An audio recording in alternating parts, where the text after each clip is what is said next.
I'm here in Key Largo, Florida at the Coral Restoration Foundation.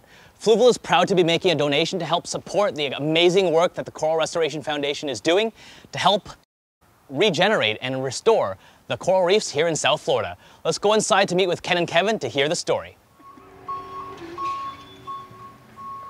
Hey Ken, how's it going? Hey Francis, how's it going? I'm good, Kevin. Hey Francis, Well, welcome. Thanks. It's my first time at the CRF Ed Center. Ken, can you just tell me, what CRF is and what we're going to be doing today on our dive? Yeah, well, the Coral Restoration Foundation is dedicated to developing and coral nurseries and coral restoration techniques, and then training other people how to do it. And so we've developed and refined those techniques here in the Florida Keys. Now we're taking them elsewhere. And what you're going to do today is we're going to give you a quick lesson on how to work in the nursery and how to frag and propagate corals in an offshore nursery, and then how to put them on the reef as part of our restoration program. And can you tell me kind of what inspired you to start up CRF? Well, the inspiration came as a tropical fish collector. I was watching the coral reefs pretty much die in front of me. The corals were getting diseases, they were getting stressed by a lot of different things, and it's kind of a long story. So I saw them dying. I realized my industry doesn't have a lot of hope if we can't keep the corals alive, because the fish like to live in and around a coral environment. And so I started thinking, isn't there something we can do to fix it? And I watched what the people in the aquarium industry were doing. They were fragging corals in aquariums and doing all this kind of stuff. And I thought, surely if they can do it in an aquarium, I can do it in the ocean. So when we're out at the nursery today, what are we going to be doing exactly? So we're going to be fragging corals. So it might be getting a bigger coral. Maybe if there's a coral this big on the tree, we might cut branches off and then rehang it with monofilament like that and put it back on the branch. But mostly what we're doing is trying to select some corals to take out to the reef. So we're going to be looking for corals about this size that are growing on the tree. And we're going to take them off. We're going to bundle them up. We're going to put monofilament on them if they don't have it. And we're going to put tags on them. And then we're going to bundle them together with a piece of wire. And so we'll put 5 to 10. If they're big corals, we'll put 5. If they're small ones, 10. Bundle them together, take them up, put them in the boat, take them out to the reef. We break the bundles apart and then start planting them on the reef. Ken, it's great how you've kind of come full circle from being an aquarium collector and now giving back to the coral reefs and the environment. And that's why Fluval's here as well. We're an aquarium company and we want to be able to support the industry for the long term. And doing conservation of our coral reefs in South Florida is really, really important. And we're just glad to be a small part of what you're doing. Well, we're glad to have you on board, and this is certainly an aquarium industry-driven process. I think the ideas and the inspiration has come from aquarists and tropical fish collectors, and I think we're leading the industry. This is where conservation is coming from, in this industry, in my opinion. It's not. There's other people doing it too, but this industry, these people that have reef tanks, are real excited about the coral reefs and what's going on.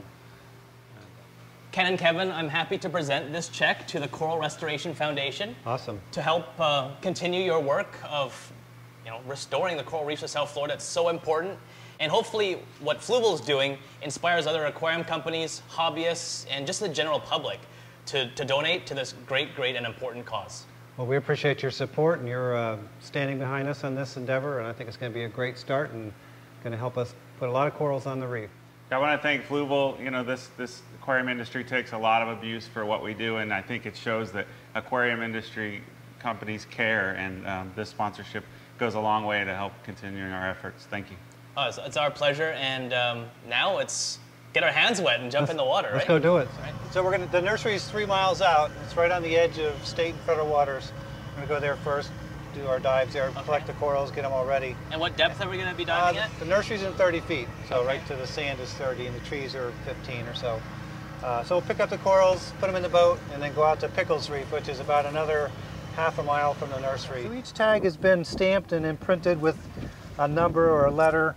In this case, it's 43, and that was it's like the 43rd genetic strain that we collected.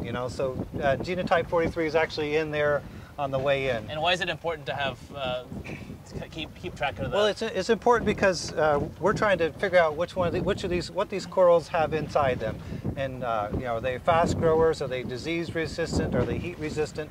And so by tracking them at the nursery, we can look at them in the nursery and see what's going on there. We can go back to the place where we collected them and see what's going on. And then when we put them on the reef and we come across a great big patch that's doing really great, we can look at it, oh, it's number 43 or it's number 5 or 10. So it's just to keep track of which do best and which don't do Right, so and well. then also when we transplant, I mean, part of the goal of this whole thing is to get these corals spawning again. You know, we're not trying to replant every reef in the Keys. We're trying to reestablish these spawning thickets of coral so that they'll do the work for us. And if we don't keep track of where we put them, we could put all of one genetic strain on one reef, and that would not work.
Had an awesome dive here at Pickles Reef with Ken and Kevin from Coral Restoration Foundation. We transplanted about 40 acropora pieces, and you can really see some of the older corals that they transplanted a few months ago. They've already started to grow in. I can't wait to come back here in a few months' time and see how these corals have grown in. But you know, you can see all the fish life down there. They love swimming around the corals, and like Ken was saying, just you know, a year ago there were no acroporas at this reef, and now there's you know, dozens and if not hundreds of them down here. But thank you both for a great dive. Really enlightening to see the work that you do firsthand, and glad to be a part of it. Yeah, good. Glad to have you along. Glad to have your support. Definitely. Yeah, thank you. Appreciate it. Come back. Yeah. The fish are glad too.